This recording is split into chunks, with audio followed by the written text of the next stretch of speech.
Modern F-16 pilot Derek trusted computers more than people, simulators more than stories, until the day the technology failed him, and only the wisdom of a Vietnam War fighter pilot could save his career. Second Lieutenant Derek Morrison believed in precision, not the rough, intuitive precision of older pilots who claimed to feel their aircraft, but the mathematical certainty of computer-assisted flight.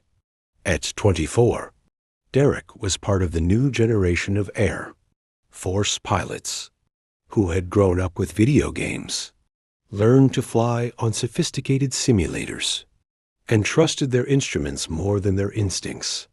The Luke Air Force Base F-16 training facility was Derek's cathedral of technology. Banks of million-dollar flight simulators lined the hangar-sized building, each one capable of recreating any flying condition imaginable, from thunderstorms over Kansas to surface to air, missile threats over hostile territory. Derek spent more hours in these simulators than most pilots spent in actual aircraft, perfecting his responses to scenarios that computers had calculated with mathematical precision. The sim doesn't lie, Derek would tell other young pilots during their brief conversations between training sessions. It gives you exact parameters, precise measurements, calculated responses, everything you need to know about flying. Derek's approach to aviation was methodical and data-driven. He studied weather reports with scientific thoroughness, analyzed aircraft performance charts like mathematical equations, and trusted his heads-up display more than his peripheral vision. His instructors praised his technical proficiency and his ability to execute complex maneuvers with computer-like accuracy. But there was one aspect of his training that Derek found irritating and outdated: the old man who maintained the simulators.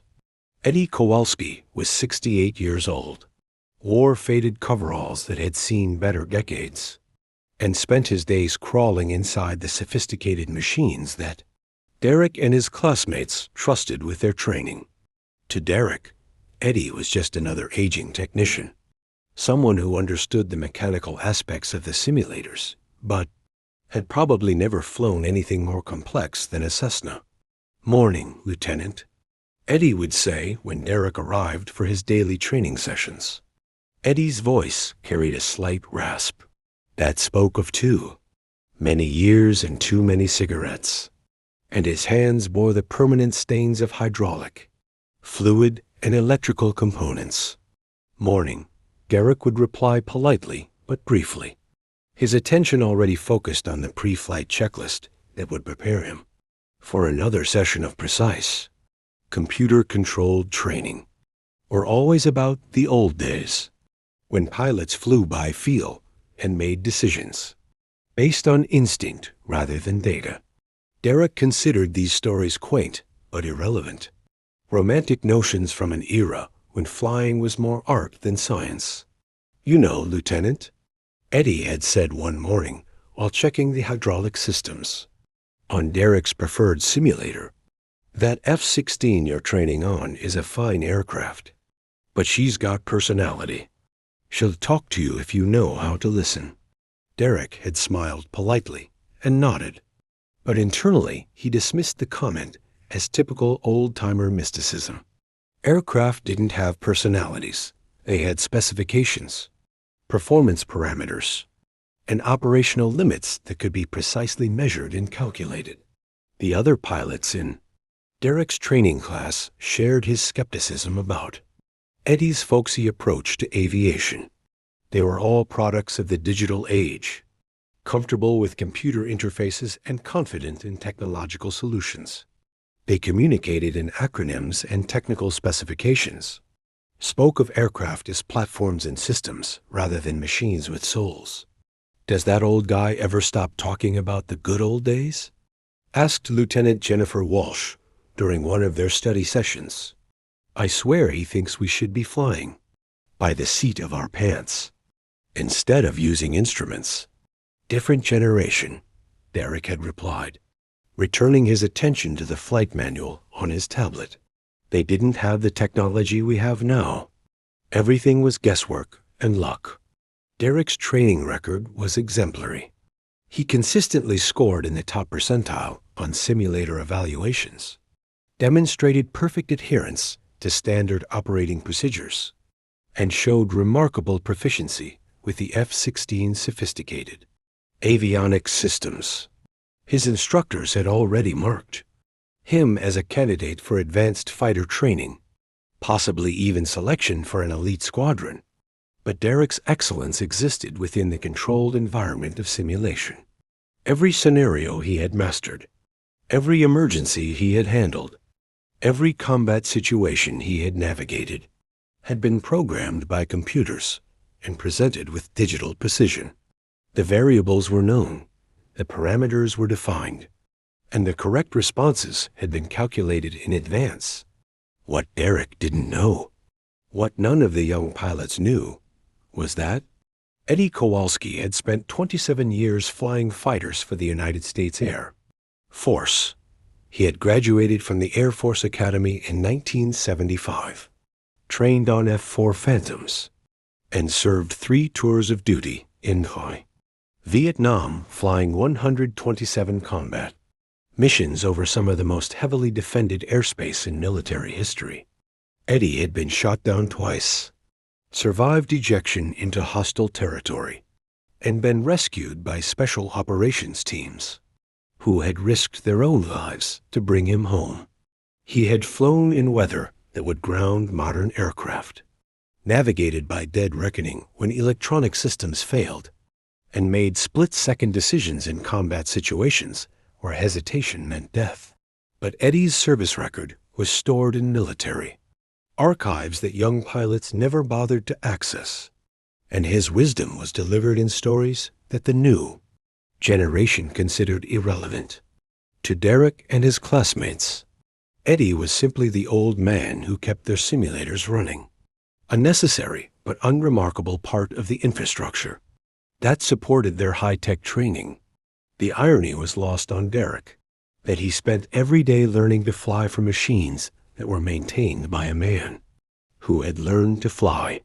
When machines were simpler and men were required to be more capable, Derek's confidence in technology was about to be tested in ways that no computer could simulate.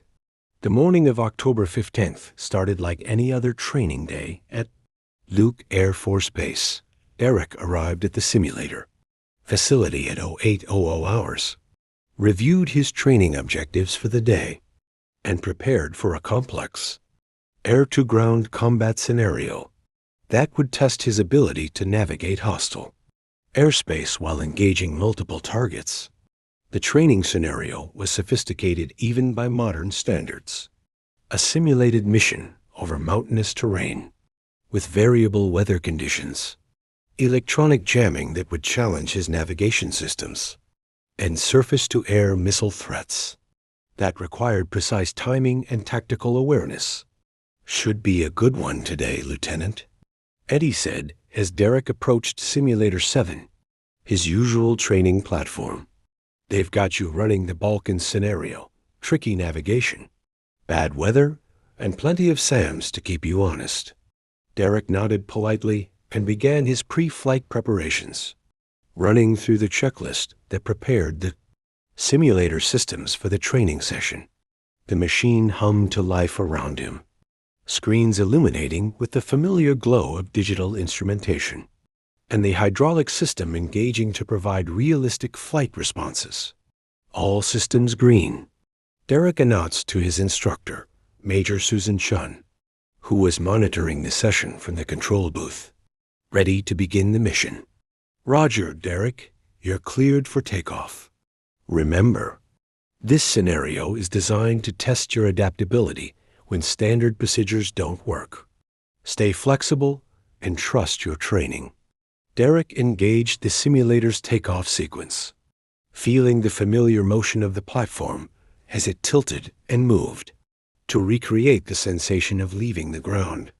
The digital landscape of the Balkans spread out below him, rendered in high definition, detail that made simulation almost indistinguishable from reality.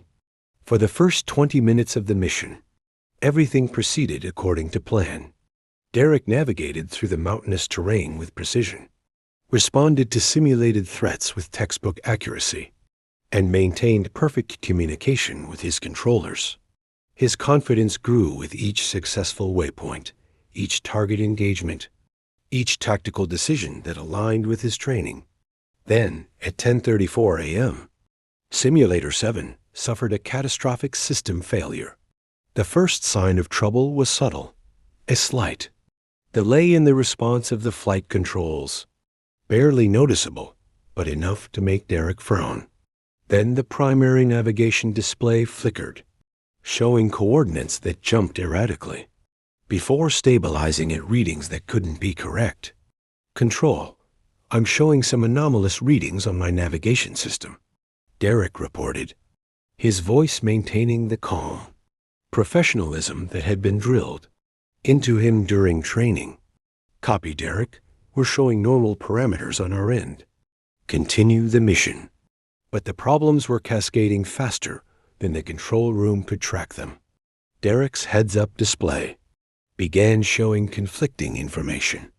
Airspeed indicators that disagreed with each other, altitude readings that fluctuated wildly, and warning lights that illuminated and extinguished in patterns.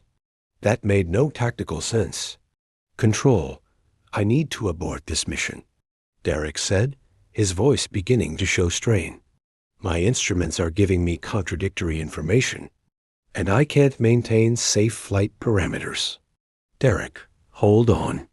We're trying to isolate the problem." Derek's world inside the simulator had become a maze of unreliable information.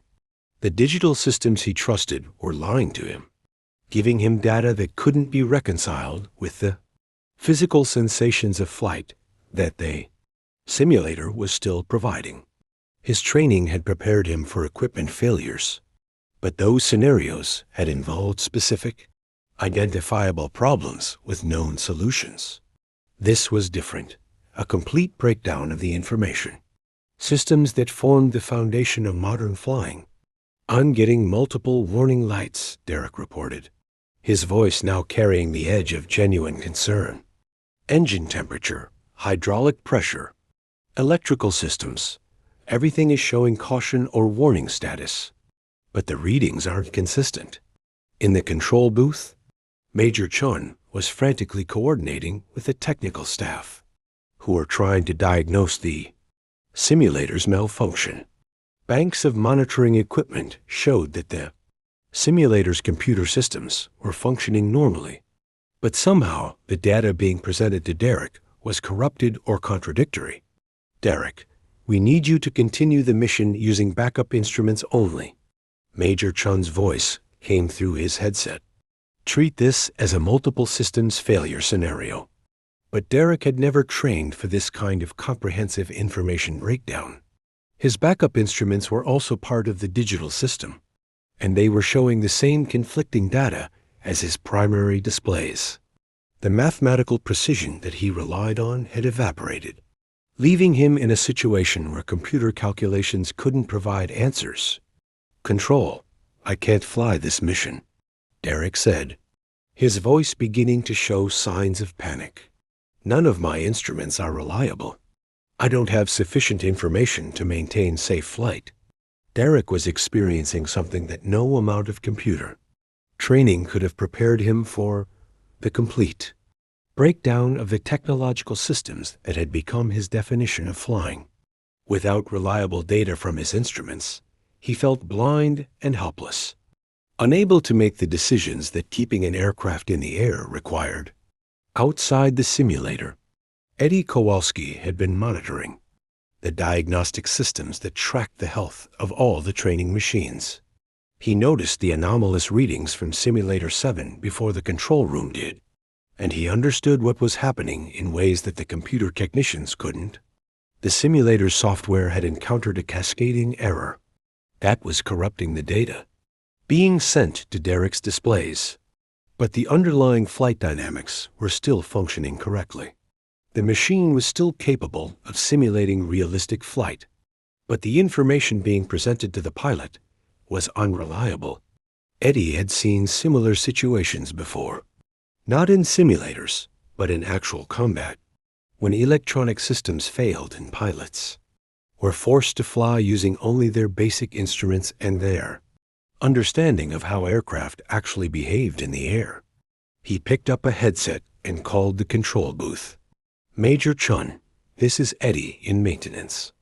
I need to talk to the pilot." "Eddie, we're kind of busy here. Can this wait?" "Ma'am, I know what's wrong with the simulator, and I know how to get your pilot through this scenario, but I need to talk to him directly." Major Chun hesitated for a moment, then made a decision that would change Derek's understanding of flying forever.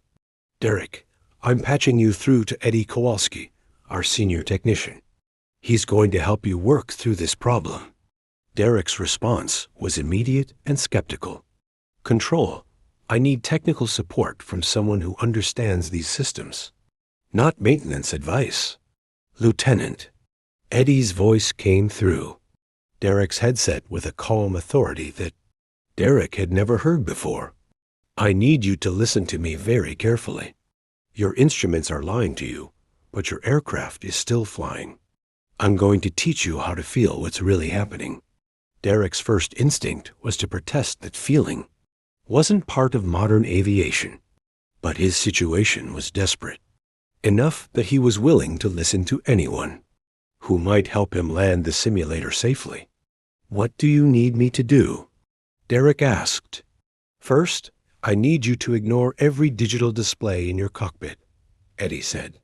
"Don't look at the screens. Don't trust the numbers. Don't rely on anything that's being calculated by a computer." Derek's training screamed against this advice. Everything he had learned about flying was based on trusting his instruments, following the data, making decisions based on precise information. "I can't fly without instruments," Derek said. "I don't have the information I need to make safe decisions." "Son," Eddie's voice carried the patient tone of someone who had taught younger pilots before, "you've got the most sophisticated instrument package ever created. It's right behind your face. I'm going to teach you how to use it." What happened next would fundamentally change Derek's understanding of what it meant to be a pilot. "Lieutenant, I need you to close your eyes." Eddie's voice came through Derek's headset with a calmness that seemed impossible given the chaos of warning lights and conflicting data surrounding him in the simulator cockpit. "Close my eyes?" Derek's voice cracked slightly. "How am I supposed to fly with my eyes closed?" "You're not flying with your eyes right now anyway," Eddie replied. "Your eyes are telling you lies because the computers are feeding them bad information. I need you to learn to fly with the rest of your body." Derek's training had never included anything like this. Every scenario he had practiced, every emergency procedure he had memorized, was based on reading instruments and responding to data. The idea of flying without visual references to his displays was terrifying. "Eddie, I can't do this," Derek said. "I need my instruments to maintain safe flight parameters." "Son, those instruments are just telling you what the airplane is doing. But you can feel what the airplane is doing if you know how to listen to it. I'm going to teach you." In the control booth, Major Chun was watching this unconventional training session with growing concern. Eddie's approach violated every standard procedure for simulator instruction, but Derek was trapped in a situation that standard procedures couldn't address. "Eddie," Major Chun's voice came through the intercom, "are you qualified to provide flight instruction?" "Ma'am, I've got 27 years as an Air Force pilot and 4,200 hours in fighters. I think I can help this young man learn to fly without looking at it. See." Computer screen. Major Chun's eyebrows rose. Eddie had never mentioned his flying background in the 3 years he had worked at the facility. To her, he had always been just the senior technician who kept the simulators running. "Derek," Eddie continued, "I need you to relax your grip on the stick and let your body feel what the simulator is telling you. The platform you're sitting on is still moving realistically. Your inner ear is still working. Your body knows things that your instruments can't measure. Derek forced himself to close his eyes and loosen, his death grip on the control stick. Without the distraction of conflicting visual information, he began to notice sensations that his training had taught him to ignore. He could feel the subtle tilting of the simulator platform as it recreated the sensation of banking, left or right. His inner ear detected changes in acceleration that indicated whether the aircraft was climbing, descending, or maintaining level flight. Most importantly, he could feel the resistance in the control stick that told him how the aircraft was responding to his inputs. "I can feel something," Derek said hesitantly. "It feels like I'm in a slight left bank." "That's right," Eddie confirmed. "Now, without looking at your attitude indicator, level the wings using only what you feel." Derek applied gentle right pressure to the stick, feeling for the point where the simulator platform returned to level flight. It took several corrections. He over-controlled initially, then under-controlled. But eventually, he found the subtle pressure that brought the aircraft back to wings level flight. "Good," Eddie said.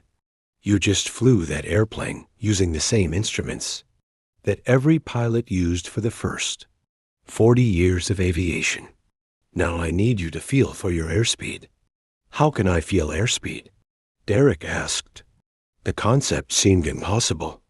"The stick tells you everything you need to know about airspeed," Eddie explained. "If you're flying too slow, the controls get mushy. They don't respond as crisply to your inputs. If you're flying too fast, the controls get heavy. They require more force to move." Derek experimented with the throttle, increasing and decreasing power, while paying attention to how the control stick felt in his hands. Gradually, he began to understand what Eddie was teaching him. At low speeds, moving the stick felt like stirring thick soup. At high speeds, it felt like trying to bend a steel bar. "I think I can feel the difference," Derek said, his voice showing the first hints of excitement. "There's a sweet spot where the controls feel just right." "That's your best airspeed for this configuration," Eddie said. "You just found it without looking at a single instrument. Now I'm going to teach you how to navigate." Navigation without GPS or digital displays seemed impossible to Derek. But Eddie's next lesson opened his mind to capabilities he never knew he possessed. "Look out the windows," Eddie instructed. "Don't look at your displays. Look at the actual landscape that the simulator is showing you." Derek opened his eyes and looked at the digital terrain surrounding his simulated aircraft. The mountainous landscape of the Balkans stretched out in all directions, rendered in high-definition detail that included villages, roads, rivers, and distinctive geographical features. "I can see the terrain, but I don't know where I am," Derek said. "You do know where you are," Eddie replied. "You just need to look for the right clues. See that river valley running north-south about 10 miles to your left?" Derek looked where Eddie indicated and saw the geographical feature. "Yes, I see it. That's the Morava River. It runs from the mountains down to the Danube. If you follow it north, you'll find the city of Belgrade. If you follow it south, you'll find Niš. Either one of those cities has an airport where you can land if necessary." Derek was amazed. The digital landscape that he had always seen as background decoration was actually a detailed map that could provide navigation information, more reliable than any GPS system. "How do you know that?" Derek asked. "I flew combat missions over this exact terrain in 1995, Eddie replied.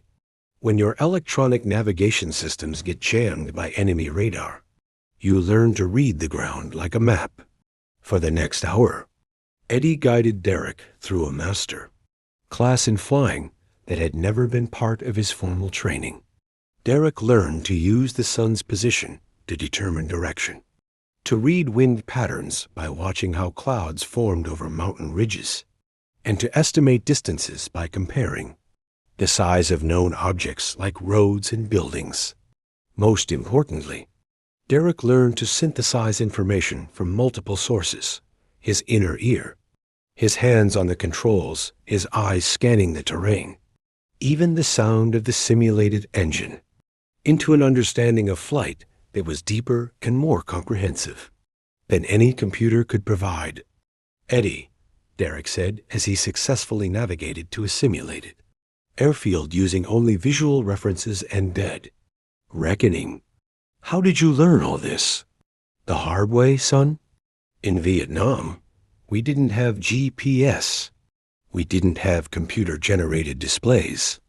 And we sure didn't have simulators that could recreate every possible scenario. We had basic instruments, a compass, a map, and whatever we could figure out for ourselves."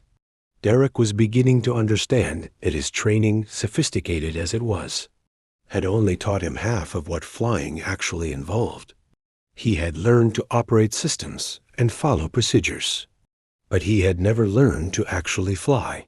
"Tell me about Vietnam," Derek said as he practiced maintaining level flight using only the feel of the controls. Eddie was quiet for a moment, as if deciding how much to share with this young pilot, who was just beginning to understand the deeper aspects of aviation. "Vietnam was different," Eddie said finally. "We were flying missions over the most heavily defended airspace in history. Surface-to-air missiles, anti-aircraft artillery, MiG fighters. Everything that could shoot at an airplane was shooting at us." Derek listened intently as Eddie continued. "The enemy's primary strategy was to jam our electronic systems. They had sophisticated jamming equipment that could make our navigation systems unreliable, our radios useless, and our instrument displays erratic. If you couldn't fly without computers, you didn't survive." "What was it like?" Derek asked, his voice carrying a new respect for the old man, who had been invisible to him for months. "Terrifying and exhilarating at the same time," Eddie replied. "Every mission was a test of everything you knew about flying. Your instruments might work, or they might not. Your radio might connect you to friendly forces, or it might be jammed. Your navigation system might guide you home, or it might lead you over enemy territory." Derek was flying the simulator with increasing confidence now, maintaining his course and altitude using techniques that no computer had taught him. His hands were beginning to understand the subtle communications that the aircraft was sending through the control stick, and his eyes were learning to read the landscape as a three-dimensional map. "How many missions did you fly?" Derek asked. 127 combat sorties over North Vietnam," Eddie replied. "I was shot down twice, rescued once by a helicopter crew that risked their lives to get me out, and the second time I evaded capture for 6 days, before special operations found me." Derek's image of Eddie was being completely rewritten. The old man in coveralls who fixed simulators had been one of the most experienced combat pilots in Air Force history. "Why didn't you ever tell us?" Derek asked. "Would you have believed me?" Eddie replied, "You young pilots are so confident in your technology, so certain that computers can solve every problem. I figured you'd think I was just another old-timer telling war stories." Derek was quiet for a moment, realizing how accurately Eddie had assessed his attitude. "I would have thought exactly that," Derek admitted. "I'm sorry." "Don't apologize, son. Learn. That's what this is about." Derek spent the next 30 minutes practicing advanced maneuvers using only the techniques Eddie had taught him. He learned to maintain formation position by watching the relative movement of reference points on the ground. He practiced energy management by feeling how the aircraft's momentum changed as he traded altitude for airspeed. Most importantly, he learned to think three-dimensionally about flying instead of simply following computer-generated instructions. "Eddie," Derek said as he successfully completed a simulated combat mission using none of his digital displays. "I feel like I've been flying blind for months." "You have been," Eddie replied. "You've been letting computers fly for you instead of learning to fly for yourself. The computers are tools, but they're not substitutes for understanding what flying actually means." Derek was beginning to realize that his education as a pilot had been incomplete. He had learned to operate sophisticated systems, but he had never learned the fundamental skills that made those systems useful. "What else should I know?" Derek asked. "Everything," Eddie replied with a chuckle. "But we've made a good start today. You've learned that flying is about more than reading instruments and following procedures. It's about understanding how aircraft actually behave, how weather actually works, and how to make decisions when your computers can't help you." As the training session came to an end, Derek sat in the simulator cockpit with a completely new understanding of what it meant to be a pilot. The sophisticated displays that had once been his primary source of information now seemed like just one tool among many. His hands, his inner ear, his eyes, and his mind had become instruments that were more reliable and more versatile than any computer. "Eddie," Derek said as he powered down the simulator, "would you be willing to teach me more?" "Son," Eddie replied, "I've been waiting 3 years for one of you young pilots to ask that question." Derek climbed out of the simulator with a new respect for the man who had been invisible to him for months. Eddie Kowalski wasn't just the old technician who maintained the training equipment. He was a link to a tradition of flying that stretched back to the beginning of aviation, a tradition that emphasized skill, understanding, and adaptability over technological dependence. "Eddie," Derek said as they walked out of the simulator facility together, "I have a lot to learn." "We all do, Lieutenant. That's what makes flying interesting." Derek would spend the next several months learning from Eddie, discovering aspects of aviation that no computer simulation could teach. But the most important lesson had already been learned. Technology was powerful, but it was no substitute for wisdom, experience, and the fundamental skills that turned operators into aviators. The old man in coveralls had taught him to fly. Word of Derek's unconventional training session spread through Luke Air Force Base faster than Eddie had expected. By the next morning, Major Chun had filed a detailed report about the simulator malfunction and Eddie's role in resolving it. By the afternoon, Derek had shared his experience with other pilots in his training class. By the end of the week, Eddie found himself in a meeting with Colonel Patricia Williams, the base training commander. "Mr. Kowalski," Colonel Williams said, reviewing a file that Eddie hadn't seen in years, "it seems we've been underutilizing your experience." Eddie sat in the colonel's office wearing his usual coveralls, still carrying the faint scent of hydraulic fluid and electrical components that came with maintaining sophisticated machinery. But the file on Colonel Williams' desk told a different story. 27 years of distinguished service, multiple combat decorations, and a flight record that few active-duty pilots could match. "Ma'am, I'm just here to keep the simulators running," Eddie replied. "According to Lieutenant Morrison, you did considerably more than that yesterday," Colonel Williams said. "He credits you with teaching him flying skills that weren't part of his formal training curriculum." Eddie shifted uncomfortably in his chair. "The young man was in trouble, and I helped him work through it. That's all." Colonel Williams leaned back in her chair, studying Eddie with the careful attention of someone who recognized the value of experience. "Mr. Kowalski, I've reviewed your service record. 3 tours in Vietnam, 127 combat missions, shot down twice, decorated for valor on multiple occasions. You were flying fighters when most of our current instructors were still in elementary school. That was a long time ago, ma'am. Experience doesn't expire. Mr. Kowalski, what you taught Lieutenant Morrison yesterday, flying by feel, navigation by visual reference, managing aircraft systems without complete information, those are skills that our current training curriculum doesn't adequately address.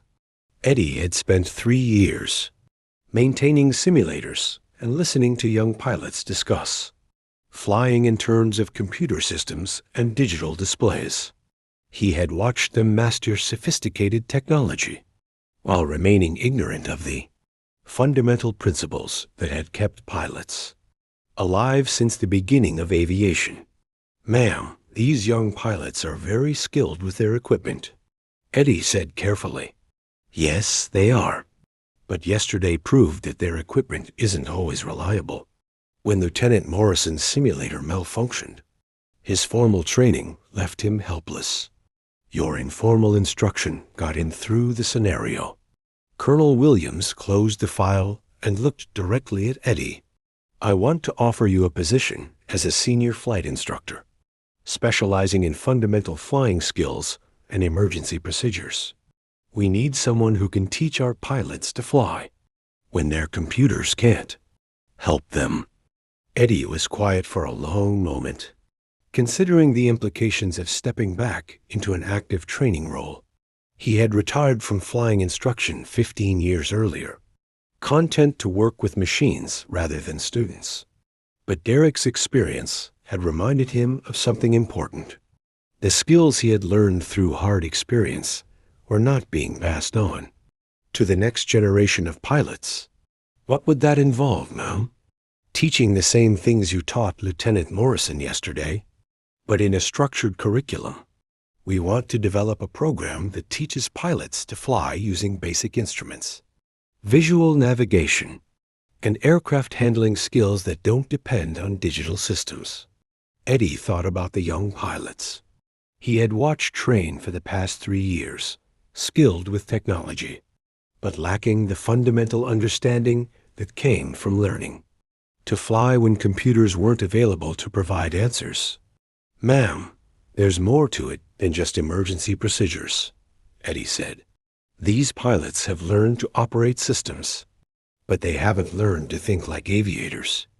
They trust their displays more than their understanding of how aircraft actually behave. That's exactly what we need to address, Colonel Williams replied. Will you help us? Eddie looked out the window at the flight line, where F-16s were launching for afternoon training missions. Each of those aircraft was flown by a pilot who had been trained on the most sophisticated simulators available, who had mastered complex systems and procedures, but who might not be able to navigate home if their GPS failed. I'll need to work with students who are willing to learn things that aren't in the manual, Eddie said. I don't think that will be a problem. Lieutenant Morrison has already requested additional training with you, and several other pilots have expressed interest after hearing about yesterday's session. Eddie made his decision. I'll do it, ma'am, but I want to start with the basics, the things that every pilot should know before they ever touch a computer. What do you have in mind? Dead reckoning navigation, energy management without digital displays, weather recognition using visual cues, and aircraft handling that's based on understanding aerodynamics rather than following computer prompts. Colonel Williams smiled. Mr. Kowalski, I think you're going to revolutionize our training program. 2 weeks later, Eddie found himself in a classroom for the first time in 15 years, facing 12 young pilots who had volunteered for what the base had officially designated as Fundamental Flying Skills Enhancement Training. Derek Morrison sat in the front row, having convinced several of his classmates to join what they had initially considered remedial instruction. Gentlemen and ladies, Eddie began, feeling slightly uncomfortable in the instructor's uniform he hadn't worn since retirement. We're going to spend the next month learning to fly like your grandfather did." A few of the pilots chuckled, but Derek's expression was serious. He had spent 2 weeks practicing the techniques Eddie had taught him, and his performance in regular simulator training had improved dramatically.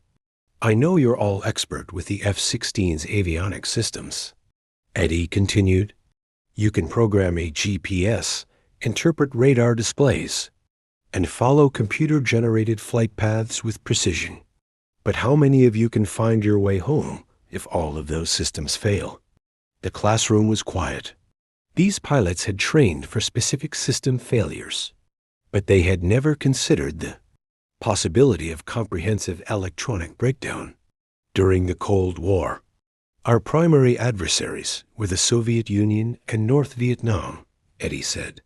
Both of them had sophisticated electronic warfare capabilities that could jam our navigation systems, disrupt our communications, and make our instrument displays unreliable. If you couldn't fly without computers, you didn't come home. Lieutenant Sarah Reeves, one of Derek's classmates, raised her hand. "Sir, isn't that a relatively rare scenario? Most of our current operations are in environments where we have reliable electronic support." Eddie nodded. "That's true, Lieutenant, but most and all are not the same thing. And more importantly, learning to fly without technological assistance makes you a better pilot even when that technology is working perfectly." Eddie walked to the whiteboard and drew a simple diagram of an aircraft in level flight. "Who can tell me what forces are acting on this aircraft?" Hands went up around the classroom. Eddie called on Lieutenant Jennifer Walsh. "Lift, weight, thrust, and drag," she answered confidently. "Correct. And how do those forces interact to maintain level flight?" "Lift balances weight, thrust balances drag." "Right. Now, without looking at any instruments, how would you know if those forces were in balance?" The classroom was quiet. This was a question that didn't have a procedural answer. "Think about it," Eddie said. "If lift exceeds weight, what happens to the aircraft?" "It climbs," Derek answered. "And if you're climbing, what do you feel?" Derek thought for a moment. "Pressure pushing you back into your seat." "Exactly. Your body is an instrument that can detect changes in aircraft attitude, acceleration, and energy state. But you've been trained to ignore those sensations in favor of digital displays." Eddie spent the next hour teaching the pilots to recognize the physical sensations that indicated various flight conditions. They learned to feel the difference between climbing and descending, between accelerating and decelerating, between coordinated and uncoordinated flight. "This isn't just about emergency procedures," Eddie explained. "Understanding these sensations makes you more aware of what your aircraft is doing even. When your instruments are working normally, you become a partner with your aircraft instead of just an operator of its systems." Over the following weeks, Eddie's curriculum expanded to cover every aspect of flying that didn't depend on computer assistance.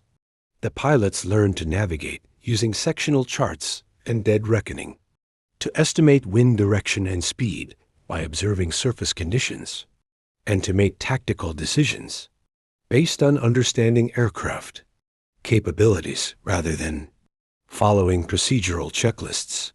Most importantly, they learned to think three-dimensionally about flying, considering not just where they were going, but how terrain, weather, and aircraft performance would affect their ability to get there. "Eddie," Derek said after a particularly challenging navigation exercise, "I feel like I'm learning to fly all over again." "You are," Eddie replied. "You learned to operate systems. Now you're learning to fly aircraft." The transformation in Derek's flying abilities was remarkable. His simulator scores improved across all categories, but more importantly, his understanding of flying deepened in ways that scores couldn't measure. He began anticipating problems before they developed, making decisions based on comprehensive situation, awareness rather than reactive responses to system alerts. Other pilots began requesting access to Eddie's training program. Word spread through the Air Force.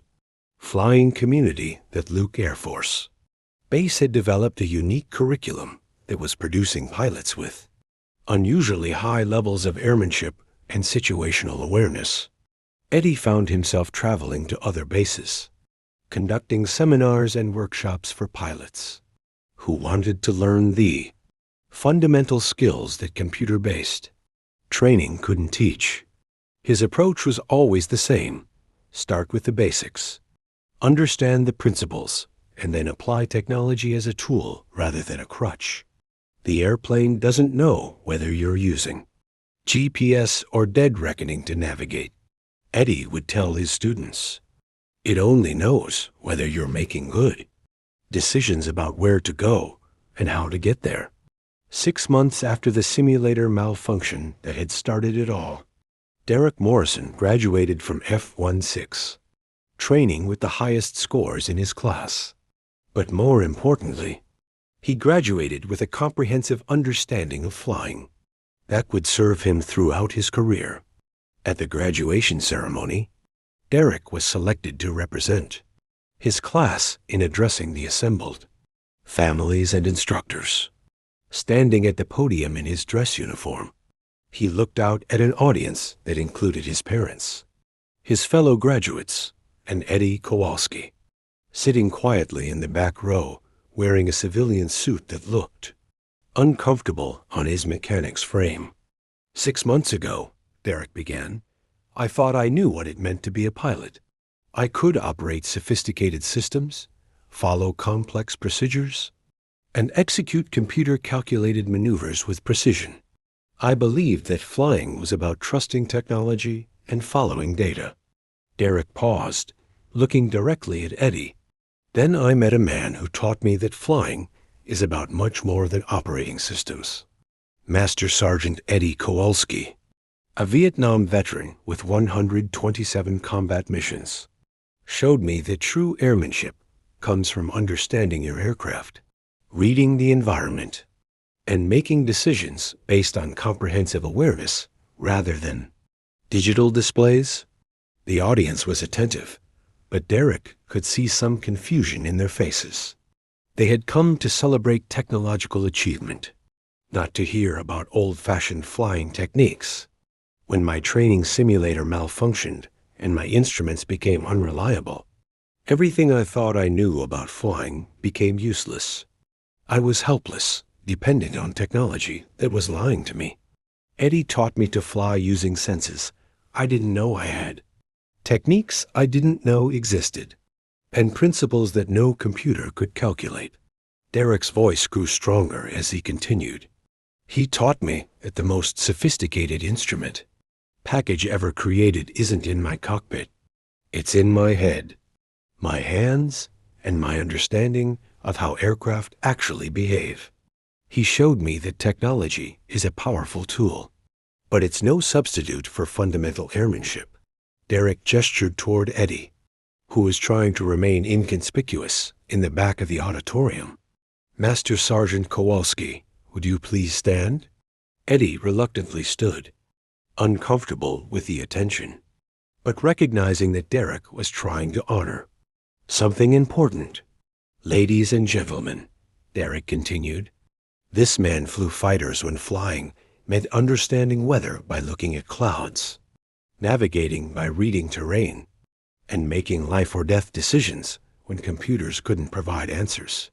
He has more combat experience than our entire graduating class combined, and he spent 3 years maintaining our simulators while we ignored the wealth of knowledge he could have shared.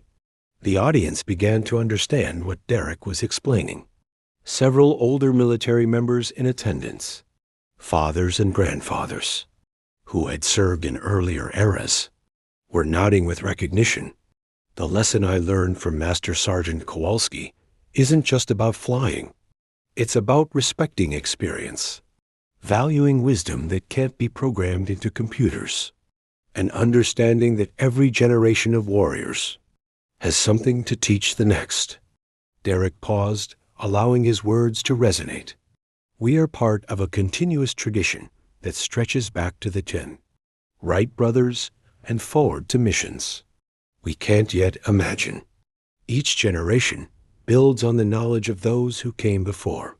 But we must never forget that technology enhances airmanship. It doesn't replace it. The applause that followed was longer and more enthusiastic than the polite recognition typically given to graduation speakers. Derek had touched something deeper than professional achievement. He had spoken to the importance of mentorship, respect for experience, and the value of fundamental skills.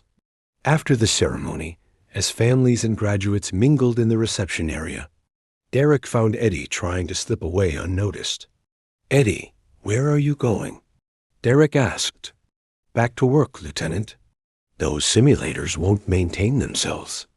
"Actually, they will, for a while," Derek replied with a smile. "Colonel Williams told me that you've been promoted to senior flight instructor. Full-time. No more maintenance duties, just teaching pilots how to really fly." Eddie looked surprised. "She didn't mention that to me." "It's effective immediately. Your first class of instructor pilots starts Monday morning. They want you to teach other instructors the same things you taught me." Eddie was quiet for a moment, processing the magnitude of what Derek was telling him. "Son, are you sure the Air Force is ready for old-fashioned flying instruction?" Derek laughed. "Eddie, after what you taught me, I'm sure the Air Force needs old-fashioned flying instruction." Derek's parents approached, and he introduced them to Eddie with obvious pride. "Mom, Dad, this is Master Sergeant Eddie Kowalski. He's the man who really taught me how to fly." Derek's father, a businessman who had never served in the military, shook Eddie's hand with genuine respect. "Master Sergeant, my son has told us about what you did for him. Thank you for taking the time to teach him." Eddie smiled, finally comfortable with the recognition he was receiving. "Sir, your son was ready to learn. That's all any instructor can ask for." Derek's mother, tears in her eyes, hugged Eddie impulsively. "Thank you for keeping him safe. Thank you for teaching him what he needed to know." Eddie nodded, understanding the deeper meaning of her gratitude. Parents sent their children to learn to fly fighters, but they wanted them to come home alive. The skills he had taught Derek weren't just about flying. They were about survival, decision-making, and the kind of comprehensive airmanship that could mean the difference between life and death in combat. As the reception continued, Derek watched Eddie interact with other families, other graduates, and senior Air Force officers who had come to understand the value of what he represented. The old man in coveralls had become a bridge between generations, a link to traditions that remained relevant despite technological advancement. "Eddie," Derek said as the evening was winding down, "I have one more question." "What's that, son?" "Why did you really help me that day in the simulator? You could have let me fail and prove your point about technology dependence." Eddie was quiet for a moment, looking out at the flight line, where F-16s were silhouetted against the setting sun. "Derek, I spent 27 years flying fighters for the Air Force. I loved every minute of it, the challenge, the precision, the responsibility. But I also lost friends who were good pilots, but who made mistakes that could have been avoided with better training or better judgment." Eddie turned to look directly at Derek. "When I heard you panicking in that simulator, I heard every young pilot who had ever been in trouble and needed help. I couldn't let you fail when I had knowledge that could help you succeed. It wasn't about proving a point. It was about passing on. I had learned so that maybe one more pilot would come home safe."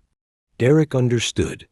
Eddie's instruction hadn't been about validating old-fashioned techniques or criticizing modern training. It had been about ensuring that the next generation of pilots had every possible tool for survival and success. "Thank you, Eddie, for everything." Thank you, Derek, for listening and for helping me remember why teaching matters. As Derek walked to his car that evening, wearing his new wings and carrying his orders for advanced fighter training, he reflected on the journey that had brought him to this point. 6 months earlier, he had been a technician who operated aircraft systems. Tonight, he was a pilot who understood flying. The difference had been made by an old man in coveralls who had refused to let technology become a substitute for airmanship, who had insisted that every generation of warriors had something to learn from those who had gone before. Derek looked up at the stars appearing in the desert sky, the same stars that had guided aviators before GPS, before computers, before digital displays. Tomorrow, he would begin advanced training that would prepare him for combat missions around the world.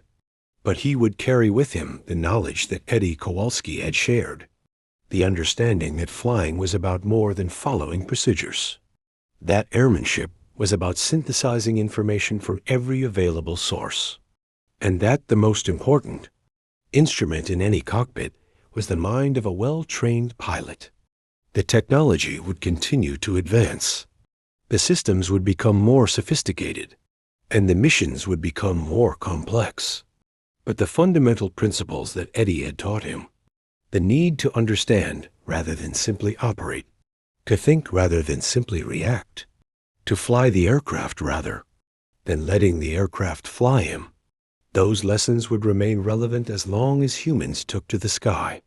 Derek started his car and drove home, already looking forward to his next conversation with the man who had taught him that the future of flying would always be built on the wisdom of the past.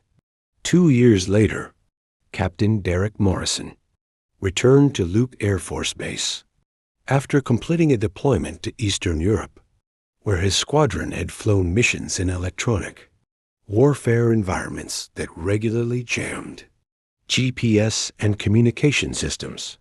His ability to navigate by visual reference and maintain aircraft control without full instrument reliability had made him one of the most effective pilots in his unit. Upon his return, Derek sought out Eddie Kowalski, now officially recognized as the Air Force's senior instructor for fundamental flying skills. Eddie's program had expanded to multiple bases, and his techniques were being incorporated into standard pilot training curricula throughout the service. Derek found Eddie in his new office, reviewing curriculum materials for an upcoming instructor course. "How did the deployment go, Captain?" Eddie asked, using Derek's new rank with obvious pride. "Your training saved my life, Eddie. Twice." Derek's voice carried the weight of real experience now, the gravity that comes from having been tested in actual combat conditions. "Tell me about it."